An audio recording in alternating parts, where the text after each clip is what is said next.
Good morning, everyone, and thank you for being here.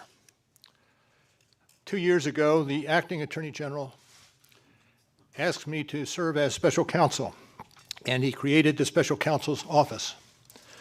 The appointment order directed the office to investigate Russian interference in the 2016 presidential election. This included investigating any links or coordination between the Russian government and individuals associated with the Trump campaign.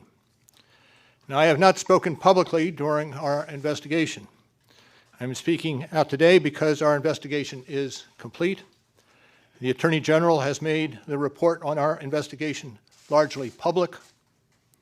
We are formally closing the special counsel's office, and as well, I'm resigning from the Department of Justice to return to private life. I'll make a few remarks about the results of our work. But beyond these few remarks, it is important that the office's written work speak for itself. Let me begin where the appointment order begins, and that is interference in the 2016 presidential election. As alleged by the grand jury in an indictment, Russian intelligence officers who were part of the Russian military launched a concerted attack on our political system. The indictment alleges that they used sophisticated cyber techniques to hack into computers and networks used by the Clinton campaign. They stole private information and then released that information through fake online identities and through the organization WikiLeaks.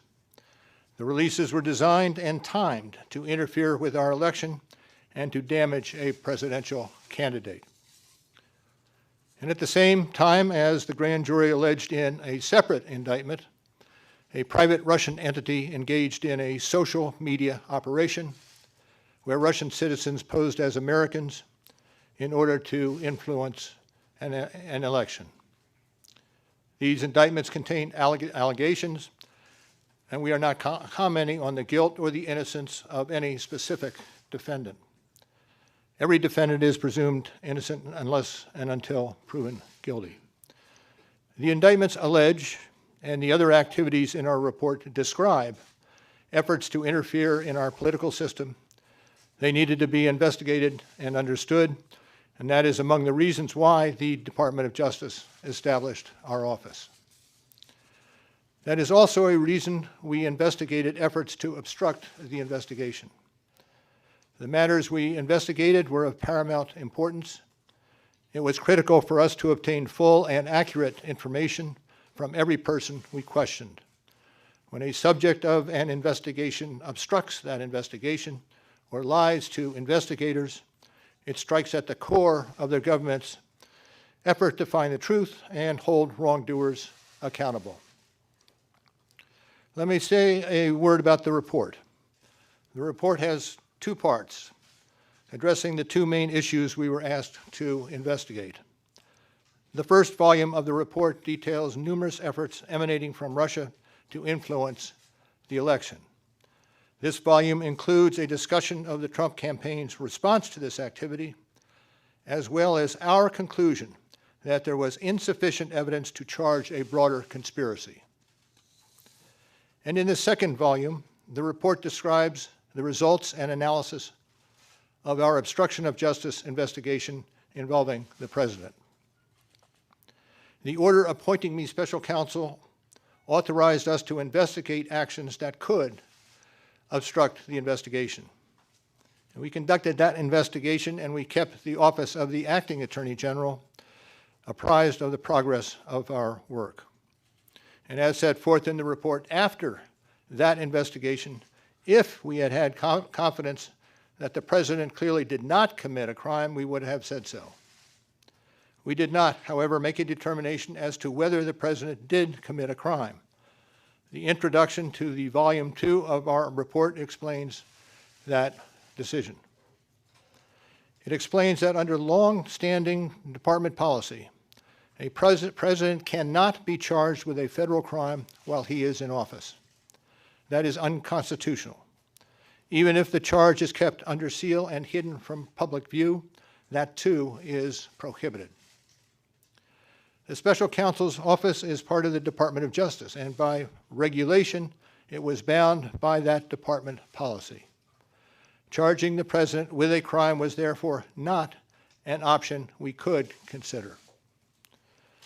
The department's written opinion explaining the policy makes several important points that further informed our handling of the obstruction investigation. Those points are summarized in our report, and I will describe two of them for you. First, the opinion explicitly permits the investigation of a sitting president because it is important to preserve evidence while memories are fresh and documents available. Among other things, that evidence could be used if there were co-conspirators who could be charged now.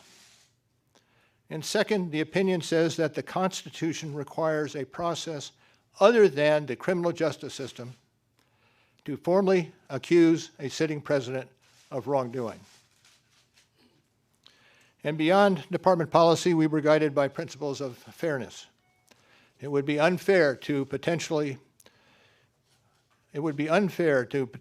accuse somebody of a crime when there can be no court resolution of the actual charge. So that was Justice Department policy.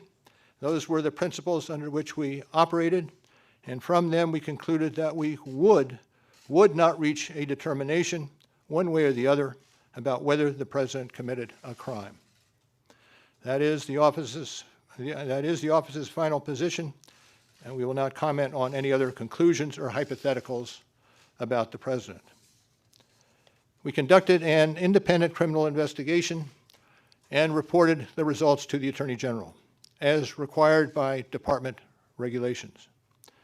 The Attorney General then concluded that it was appropriate to provide our report to Congress and to the American people. At one point in time, I requested that certain portions of the report be released. The Attorney General preferred to make the entire report public all at once, and we appreciate that the Attorney General made the report largely public, and I certainly do not question the Attorney General's good faith in that decision.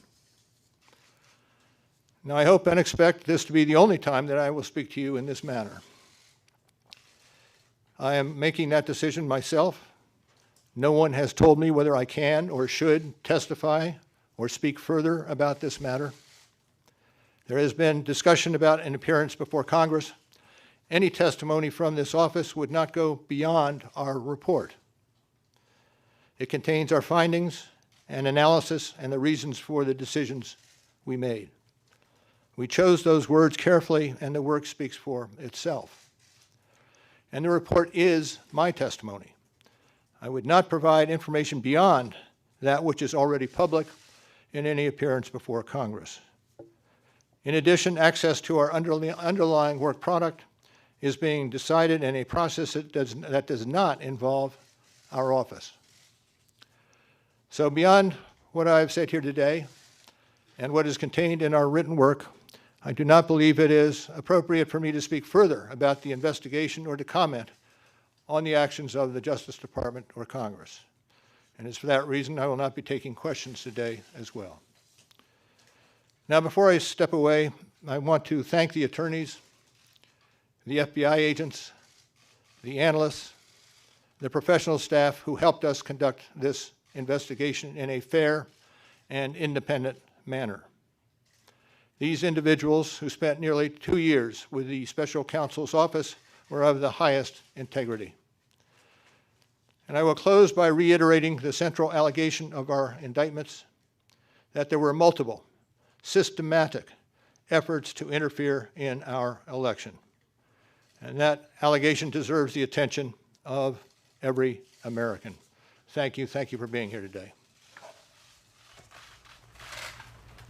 Sir, if you're subpoenaed, will you be full time? No question.